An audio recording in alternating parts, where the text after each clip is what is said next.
A man receives a box full of valuables, precious treasures. What does he do? He chooses to ignore them all. Instead, he insists on putting his own money in the box and then takes it out and feels happy. He does not even touch the treasures in the box. Why? Because, as I have said in previous discourses, man is not wired for wisdom. All over the world, there are human resources managers who are neither human nor resourceful. They are simply robots, only concerned about their own survival. The so-called captains of industry are simply offering young entrants into the workforce a weak safety net. False promises, the mundane disguised as glamour, a false sense of purpose, and a handed down dream. Then they wonder what they are doing wrong. Why can't I teach these young people to do a simple job? A CEO once asked me. What must I do to motivate, to inspire, to lead them? How can I be a successful leader? I say, what is needed is simply a short pause. Just stop doing. If it isn't working, then stop doing. This should be fairly simple to understand. When you distance yourself from the picture, even for a short while, you are able to see the picture clearly. You are able to see now that you are not just part of the problem. You are the problem. Just like those before you, you want to teach cats to fly. You want prisoners, not explorers. You want others to dream your dream, not theirs. You yourself are lost, and you want to lead others.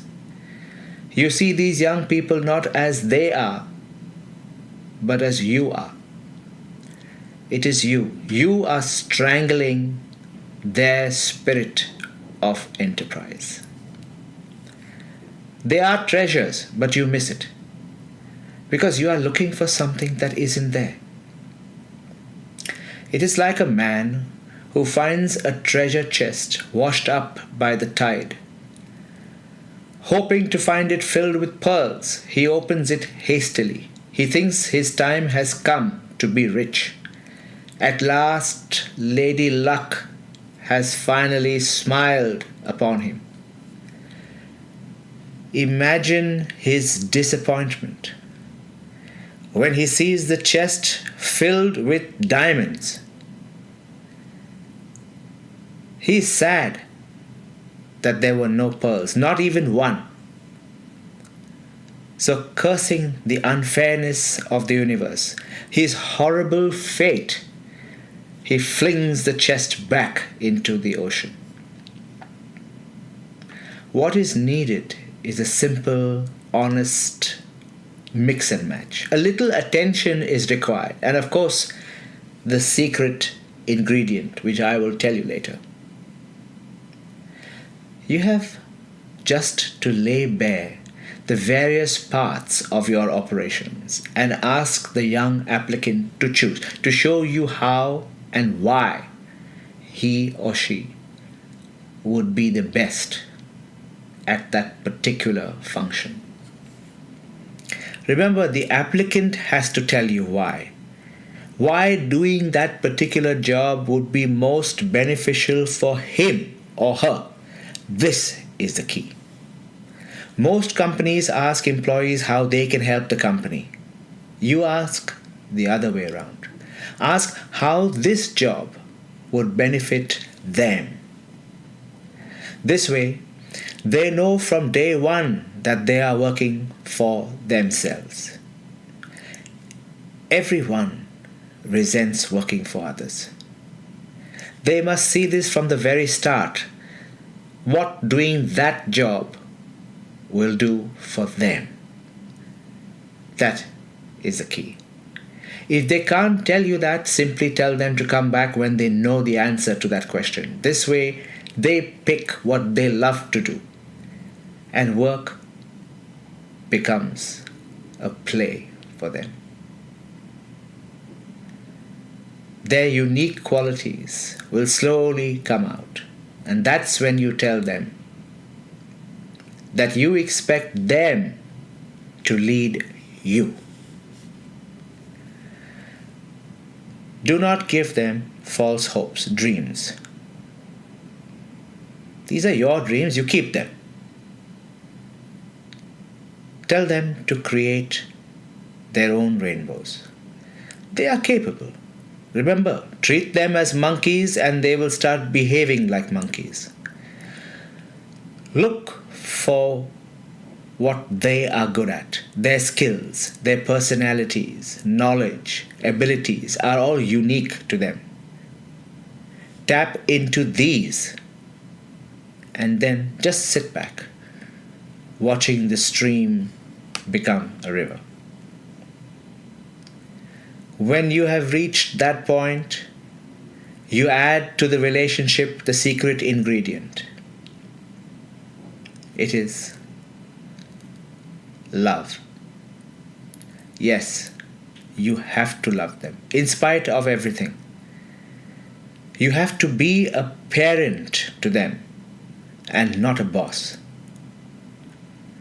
Remember, the relationship a child has with its parents is sacred. When you adopt them, you love them sincerely. They will see it. They will feel it. It will become a cocoon from which a beautiful butterfly will emerge. It may fly away or sit on your nose, delighting you forever. It doesn't matter. What matters is that you will spend a lifetime recalling all the love you gave them. Love is its own reward. When you are a parent to them, you can beat them if they go astray. I have caned many a young boy in my offices in Hong Kong, and they hated me for it at the time.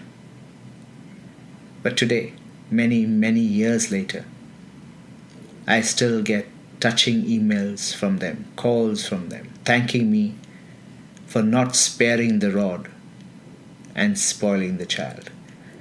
I did for them what perhaps many of their own parents did not. I was unafraid because I knew that what I was doing for them, I would do for my own children. When you are a parent to them, they become children who want to constantly impress the parents. Employees also want to impress the boss, but there is a world of a difference. Employees want to earn admiration. Children want to earn love. They drive themselves. They want to excel. They want to see the happiness in the eyes of their parents. That is the difference. Will such children hurt you in return? Oh yes. I have had lies, slander, betrayal, dishonesty in return for love. And these have been like whiplashes on my face. But a father loves in spite of it all. A father always forgives. Love is a healing balm. So you have tried will. Now try wisdom. Don't destroy because they won't conform. Dig out the treasures in them. No one is born without a gem or two. Take the trouble, dig deep if you have to, but find the gems. Then charge them with the power to lead you. Then love them for their mistakes, for their failures, just as you do for their successes. It doesn't matter what idiots we have been trained by. Now we have the opportunity to write a new chapter in global corporate history. Write it with the latitude of love. That's all for today.